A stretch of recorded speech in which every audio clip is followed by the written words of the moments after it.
মুসিবত না পাই যদি করুণা তোমার, কবরে হাসরে কি হবে আমার, কবরে হাসরে কি হবে আমার। আছি গো ডুবে আমি পাপেরি সাগরে, না জানি কি হবে ওপারে হাসরে। কেন যে ভুল পথে আমি, কেন যে ভুল পথে আমি করলাম জীবন পার, কবরে হাসরে কি হবে আমার, কবরে হাসরে কি হবে আমার। তুমি তো দিয়েছো দেখিয়ে আলোর পথ, বলেছো সে পথে মিলবে রহমত। কেন যে ভুল পথে আমি, কেন যে ভুল পথে আমি করলাম জীবন পার, কবরে হাসরে কি হবে আমার, কবরে হাসরে কি হবে আমার। সম্মানিত বন্ধুগণ, আজকের আলোচনার আমি যে বিষয়টা চুজ করেছি আপনাদের সামনে আলোচনা করব, সেই বিষয়টা দেখি আমাদের হাসরের ময়দানে কি অবস্থা হয়, কি পরিণতি হয়। হাসরের ময়দানে তিনটা ভয়াবহ রয়েছে, সেই তিনটা ভয়াবহ সম্পর্কে আজকের আমার লেকচার। আল্লাহ পাক যেন আমাকে বলার এবং আপনাদেরকে শোনার জন্য আল্লাহ পাক যেন উভয়দেরকে কবুল করে নেন, সকলে বলে আল্লাহুম্মা আমিন। হাসরের ময়দানে সবচেয়ে ভয়াবহ একটি জায়গা, সেইখানে তিনটি স্টেপ সকলকেই পার হতে হবে। আর এই তিনটে স্টেপ একের চাই এক একটা হার্ড হবে, এক একটা আরো কষ্টকর হয়ে যাবে। হাসরের ময়দানে হবে সেই জাহান্নামীদের জন্য, নাফরমান ব্যক্তিদের জন্য নির্ধারিত কাল, এবং সেই হাসরের ময়দানটাই হবে কঠিন তিক্তকর। সেই বিষয়ে আজকের আলোচনা। আল্লাহ পাক সেই নিউজটুকু আমাকে আপনাকে সুন্দর করে কোরআনে ইরশাদ করে জানিয়ে দিলেন। কোরআনুল কারীমে 54 নম্বর সূরা, সূরা কমারের 46 নম্বর আয়াতে আল্লাহ তাআলা আমাদেরকে মেসেজ দিয়ে জানিয়ে দিলেন, বালিসাআতু মাউইদুহুম ওয়াসসাআতু আদহা ওয়া আমার। জোরে বলি আল্লাহু আকবার। আল্লাহ রাব্বুল আলামিন আমাদেরকে মেসেজ দিয়ে জানিয়ে দিলেন, নাফরমান ব্যক্তিদের জন্য সেই কিয়ামতের ময়দানটাই হবে, সেই কিয়ামতের নির্ধারিত কালই হবে সেই নাফরমান ব্যক্তিদের জন্য, এবং সেই কিয়ামতটা হবে কঠিন তিক্তকর। সেই সময় অনেক আলেমগণ তাদের কিতাবে লিখেছেন যে ওই হাসরের ময়দানে এত ভয়াবহ হবে, নবী রাসূলগণ গুলো তাদের নিজের জান বাঁচানোর জন্য ফিকির করবেন। শুধু আমার আপনার প্রিয় নবী মুহাম্মদুর রাসূলুল্লাহ সাল্লাল্লাহু আলাইহি ওয়াসাল্লাম শুধু আমাদের জন্য সুপারিশ করে বলবেন, আমার উম্মতকে বাঁচাও, আমার উম্মতকে বাঁচাও। এই যে একটা যে ভয়াবহ বিষয়টা হবে, ওই সময় মানুষ একটা নেকির অভাব পড়ে যাবে হাসরের ময়দানে। এই একটা নেকির জন্য মানুষ সকলেই সেই দিন বেকারগ্রস্ত হয়ে যাবে, মানে সেই দিন সবাই বেকারগ্রস্ত হয়ে যাবে। একটা নেকির যখন অভাব পড়ে যাবে হাসরের ময়দানে, সেই মেসেজটুকু আল্লাহ রাব্বুল আলামিন আমাদেরকে সুন্দর করে কোরআনুল কারীমে ইরশাদ করে জানিয়ে দিলেন। কোরআনুল কারীমে 54 নম্বর সূরা, সূরা কমারের 47 নম্বর আয়াতে আল্লাহ তাআলা মেসেজ দিয়ে জানিয়ে দিলেন, ইন্নাল মুজরিমিনা ফি দালালিন ওয়া সুউর। জোরে বলি আল্লাহু আকবার। আল্লাহ রাব্বুল আলামিন সুন্দর করে মেসেজ দিয়ে জানিয়ে দিলেন, সেই দিন অপরাধীরা বেকারগ্রস্ত হয়ে যাবে। সেই দিন এতটাই বেকার হয়ে যাবে, একটা নেকির অভাব পড়ে গেলে হাসরের ময়দানে সেই দিন বেকার অবস্থায় থাকবে। একটা নেকির অভাব পড়ে গেলে সেই মানুষগুলো ছুটে যাবে কার কাছে? সেই মানুষগুলো ছুটে যাবে মায়ের কাছে, বাবার কাছে, একটা নেকির জন্য ছুটে যাবে। আবার স্বামী যাবে স্ত্রীর কাছে, স্ত্রী যাবে স্বামীর কাছে, সন্তান যাবে বাবা মায়ের কাছে, আবার ভাই যাবে বোনের কাছে, বোন যাবে ভাইয়ের কাছে। এই একটা নেকির অভাব পূরণের জন্য তাদের কাছে ছুটে যাবে, কিন্তু তারা এই একটা নেকির জন্য তারাও তাদের থেকে পলায়ন করবে। সেই মেসেজটুকু আল্লাহ রাব্বুল আলামিন কোরআনুল কারীমে ৮০ নম্বর সূরা বাসা এর ৩৪, ৩৫, ৩৬ নম্বর আয়াতে আল্লাহ তাআলা জানিয়ে দিলেন, ইয়াউমা ইয়াফিরুল মারউ মিন আখিহি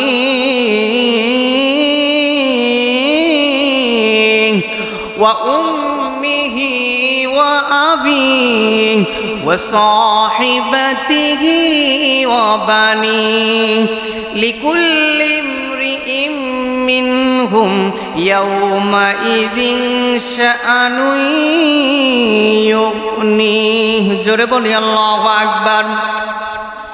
আল্লাহ রাব্বুল আলামিন সুন্দর করে মেসেজ দিয়ে জানিয়ে দিলেন, এই একটা নেকির জন্য তুমি ছুটে যাবে তোমার মায়ের কাছে, একটা নেকির জন্য তুমি ছুটে যাবে তোমার বাবার কাছে, আবার বাবা মা ছুটে আসবে সন্তানের কাছে।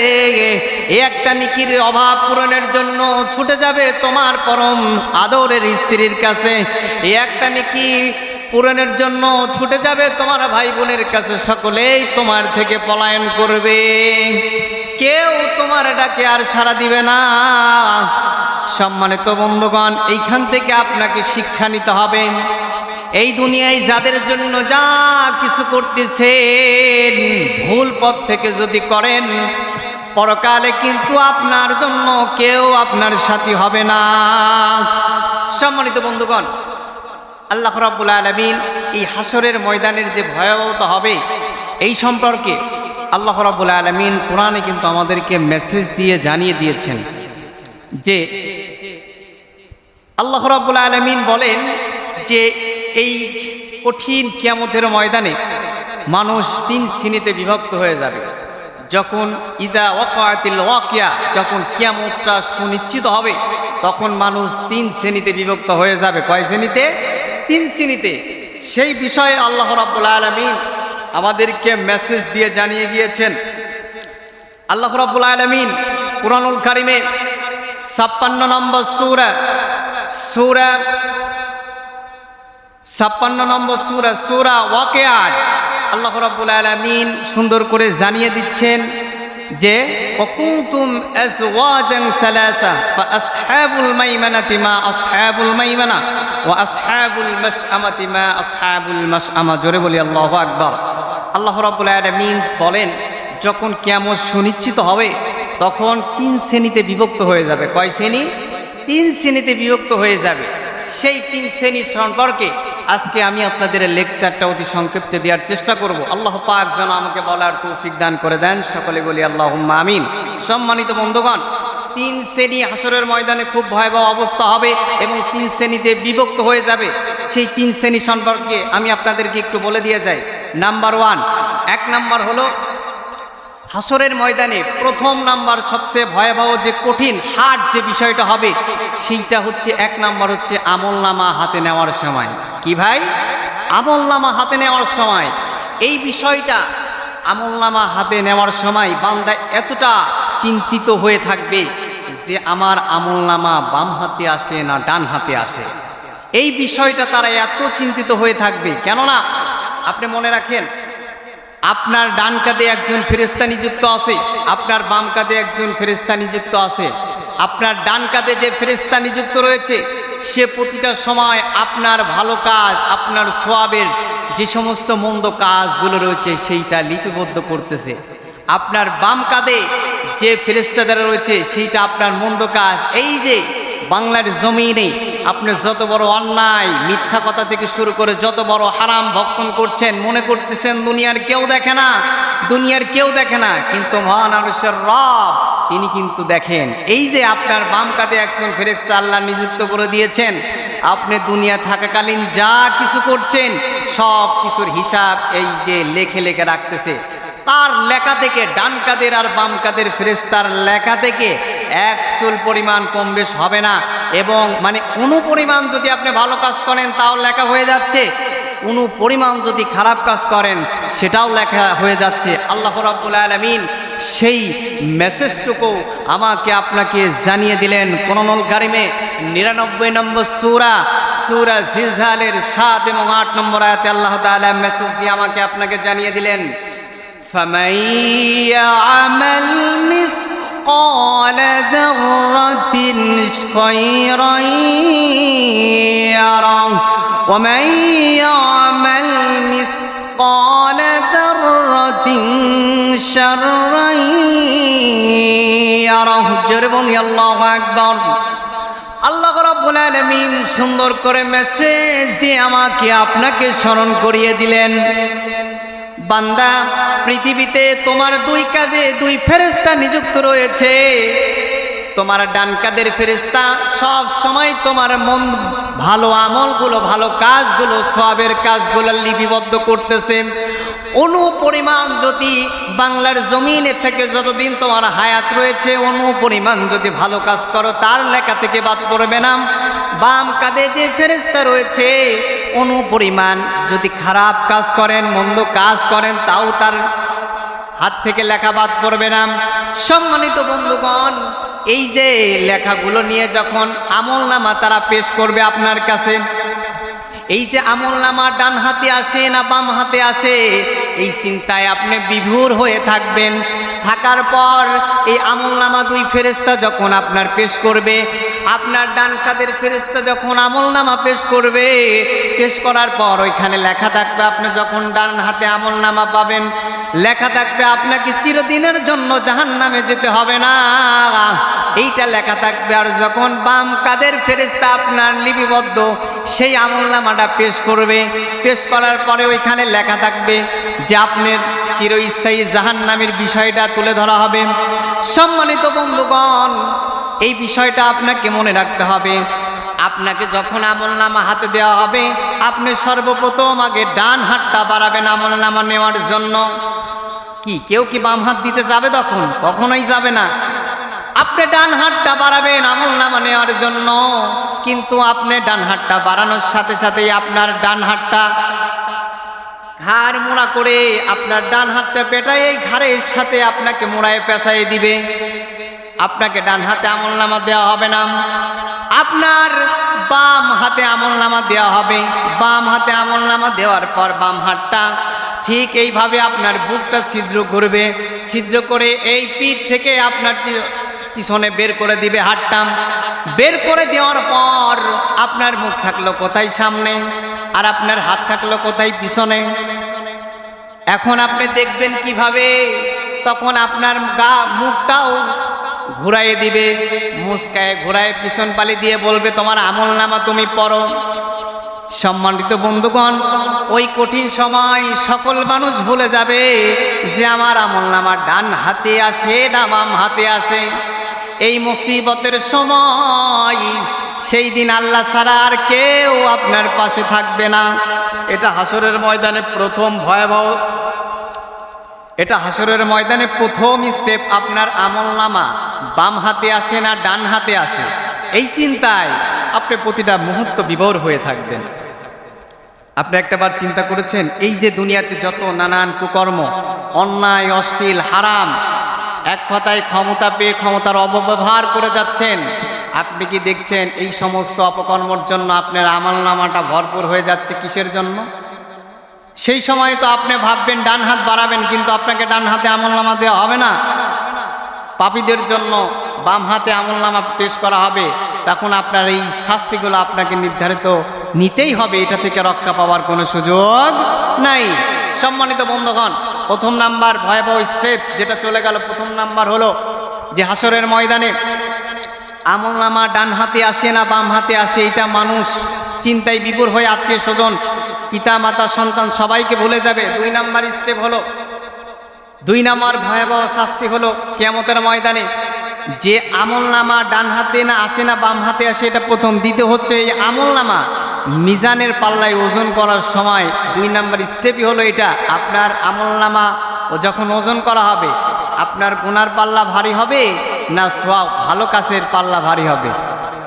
দ্বিতীয় স্টেপ এই ভয়াবহ হলো এইটা, সেই সময় আপনার গুনার পাল্লা ভারী হয় না নেকির পাল্লা ভারী হয়, এই বিষয়টা দ্বিতীয় স্টেপে আপনাকে পদক্ষেপ করতে হবে। এটা আরো হার্ড হবে, কেননা হার্ড হবে এই জন্যই কারণ আপনি বাংলার জমিনে যতদিন হায়াত পেয়েছেন, ক্ষমতা পেয়েছেন, নিজের মনে করে আল্লাহর ভয় করেন নাই, সব সময় নানান কুকর্মে শয়তানের ওয়াসওয়াসায় পড়ে গোটা জীবনটাকে জাহান্নামে বানিয়ে ফেলেছেন, গোটা জীবনটাকে জাহান্নামে বানিয়ে ফেলেছেন। ক্ষমতা পেয়েছেন, ক্ষমতার অপব্যবহার করে যাচ্ছেন প্রতিনিয়ত। জনগণ আপনাকে ক্ষমতার চেয়ার দিয়েছিল, কিন্তু সেই জনগণের মান রক্ষা আপনি করতে পারেন নাই। ক্ষমতা পেয়ে আপনি প্রতিটা মুহূর্তেই প্রতিটা কাজেই আপনি অপব্যবহার করে জনগণকে ঠকাইয়েছেন। এই পরকালে সমস্ত হিসাব আপনাকে দিতে হবে।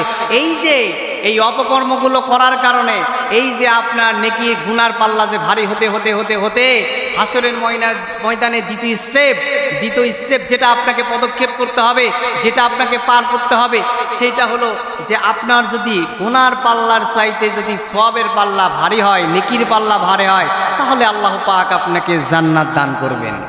আর যদি নেকির পাল্লা চাই যদি গুনার পাল্লা ভারী হয়, তাহলে আপনার জন্য জাহান্নাম কেউ ঠেকাতে পারবে না।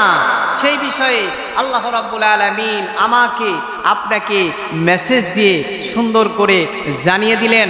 কোরআনুল কারিমে 101 নম্বর সূরা করিয়ার, সূরাতুল করিয়ার 7 থেকে 11 নম্বর আয়াতে আল্লাহ তাআলা আমাদেরকে মেসেজ দিয়ে জানিয়ে দিলেন, فَأَمَّا مَنْ ثَقُلَتْ مَوَازِينُهُ فَهُوَ فِي عِيشَةٍ رَاضِيَةٍ وَأَمَّا مَنْ خَفَّتْ مَوَازِينُهُ فَأُمُّهُ هَاوِيَةٌ। জোরে বলি আল্লাহু আকবার। আল্লাহ রাব্বুল আলামিন সুন্দর করে মেসেজ দিয়ে আমাকে আপনাকে জানিয়ে দিলেন, হাসরের ময়দানে দ্বিতীয় ভয়াবহ হবে যে নেকির পাল্লা চাইতে যদি গুনার পাল্লা ভারী হয়ে যায়, বান্দা তোমার জন্য জাহান্নাম কেউ দুনিয়ার কেউ ঠেকাইতে পারবে না। আর যদি তোমার নেকির পাল্লা ভারী হয়ে যায়, গুনার পাল্লা হালকা হয়ে যায়, তোমার জন্য যিনি জান্নাতের ব্যবস্থা যিনি করে রেখেছেন তিনি কে? সম্মানিত বন্ধুগণ, এটা হাসরের ময়দানে দ্বিতীয় ভয়াবহ। এজন্য দুনিয়াতে যা কিছু করেন না কেন নেকির দিকে ধাবিত হন, আল্লাহর দিকে ধাবিত হন, সরল পথের সন্ধানে চলেন, এই নেকির পাল্লাগুলো ভারী করে যান। পরকালে আল্লাহ পাক আপনাকে এই ওজন করার সময় আপনার আমলনামাটা ডান হাতে আসবে এবং ওজন করার সময় আপনি নেকির পাল্লা ভারী হয়ে যাবে। আপনাকে আমাকে যিনি জান্নাতের স্থান সমাধান করে দিবেন তিনি কে? সম্মানিত বন্ধুগণ, হাসরের ময়দানে এটা দ্বিতীয় ভয়াবহ। তৃতীয় ভয়াবহ যেটা রয়েছে সেইটা হবে আরো হার্ড। এই 3টা স্টেপ একটার চাইতে একটা হার্ড হবে। তৃতীয় স্টেপ যেটা রয়েছে সেটা আমাকে আপনাকে অতিক্রম করতে হবে ফুলসিরাতের রাস্তা। কিসের রাস্তা? ফুলসিরাতের রাস্তা, যেটা যারা মুমিন হবে, ইমানদার হবে, আল্লাহর প্রিয় বান্দা হবে, তাদের জন্য এই ফুলসিরাতটা সহজ হয়ে যাবে। যিনি সহজ করে দিবেন তিনি কে? আমি এই ফুলসিরাতের 7টি পয়েন্ট আমি আপনাদেরকে একটু যদি বোঝাই দেই সংক্ষেপে, ফুলসিরাত পার্কের 7টি পয়েন্ট আমি আপনাদেরকে একটু ভেঙে দিচ্ছি। যারা আল্লাহর মুমিন বান্দা হবে তারা মুহূর্তেই এই 7টা পয়েন্ট অতিক্রম করে চলে যাবে। এই 7টা ভয়াবহ যে দিক রয়েছে সেইটা অতিক্রম করে যিনি পার করে দিবেন তিনি কে? হাসরের ময়দানে 7টা ভয়াবহতার প্রথম হলো হাসরের ময়দানে 3টা ভয়াবহ শাস্তি হবে। 3 নাম্বার পার হওয়া লাগবে ফুলসিরাত। ফুলসিরাতের 7টা স্তর সমূহ যদি আমি আপনাদেরকে বলি, একটা উদাহরণ, ফুলসিরাতের রাস্তা হবে কত? 30,000 বছরের রাস্তার চাইও বেশি রাস্তা হবে। আমি যদি আপনাদেরকে একটু উদাহরণ দেই, মনে করেন একটি দ্রুতগামী ঘোড়া যদি প্রতি মাইল যদি 30 কিলোমিটার রান করে, ফুলসিরাতের রাস্তা পার করার জন্য ধরেন একটি দ্রুতগামী ঘোড়া যদি 30 কিলোমিটার 1 ঘন্টায় রান করে, এরকম আপনার এক সপ্তাহে কত কিলো যাবে, 1 মাসে কত যাবে, 1 বছরে কত যাবে, এইভাবে অবিরত ছুটে চললেই এই ঘোড়া 30,000 যদি অবরন্ত ছুটে চলে, এর চাইতেও বেশি বেশি ফুলসিরাতের রাস্তা হবে। আপনি বুঝতে পেরেছেন একটা বার? ফুলসিরাতের রাস্তাটা কতবার হবে? 2 নাম্বার হবে। যে এই ফুলসিরাতের পার হওয়ার 2 নাম্বার হবে যে এই রাস্তাটা আপনার এত চিকন হবে, মানে একদম চিকন হবে এই ফুলসিরাতের রাস্তাটা, এক কথায় সুতার মতো যেটা আসে না, বিন্দু পরিমাণ ছোট্ট চিকন রাস্তা হবে, সেটা দিয়ে অতিক্রম আপনাকে করতে হবে। শুধু তাই নাই, 3 নাম্বার স্তর হলো ফুলসিরাতের রাস্তা আমাবস্যা রাতের চেয়ে অন্ধকার। যে আমরা আমাদের সাধারণত দুনিয়াতে একটু অন্ধকার পেলেই আমরা চলতে পারি না, আমাদের কত কষ্ট হয়ে যায়, কিন্তু সেই ফুলসিরাতের পার হতে গেলে ওই রাস্তাটা হবে আমাবস্যা রাতের চেয়ে অন্ধকার। তাহলে আপনি একটু হিসাব করেন পার হবেন কিভাবে? এক, কত রাস্তা, দ্বিতীয়ত আবার একদম চিকন, তৃতীয়ত আবার আমাবস্যা রাতের চাইতে অন্ধকার। এবং শুধু তাই নয়, সেই 4 নাম্বার স্তর হবে যে ওই রাস্তাটা হবে মনে করেন হীরার চেয়েও ধারালো, ছুরি যেভাবে ধারালো হয় না, তার চেয়ে বেশি ধারালো হবে। আপনি পার হবেন কোথায় বলেন আমাকে? 4 নাম্বার স্তর সমূহ চলে গেল। আপনি কিন্তু একটু বুঝেন পার হতেন পারবেন কিনা, বিচারটা আমি আপনাদের কাছেই দিলাম, এই নিউজগুলো দিয়ে গেলাম, আপনি একটু বিবেচনা করে নেবেন। 5 নাম্বার হলো ফুলসিরাতের নিচে জাহান্নামীরা, জাহান্নামের আগুন ফুল চকবক করতে থাকবে ফুলসিরাতের নিচে, ওই রাস্তার নিচে। 5 নাম্বার।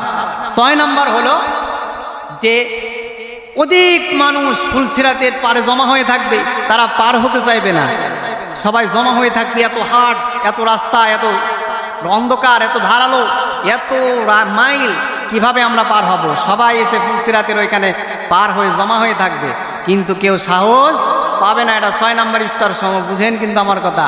7 নাম্বার স্তর সম শোনেন, যে এই যে মানুষগুলো সব এখানে এসে জমা হয়ে থাকবে, কেউ পার হতে চাইবে না, তখন কি হবে?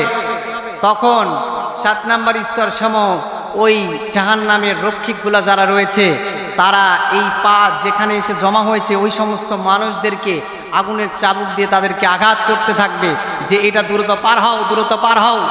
এটা পার হওয়ার জন্য যারা এসে জমা হয়ে আছে তাদেরকে আঘাত করতে থাকবে। তারা এই আঘাতের ভয়ে তারা এটা অতিক্রম করে চলতে থাকবে।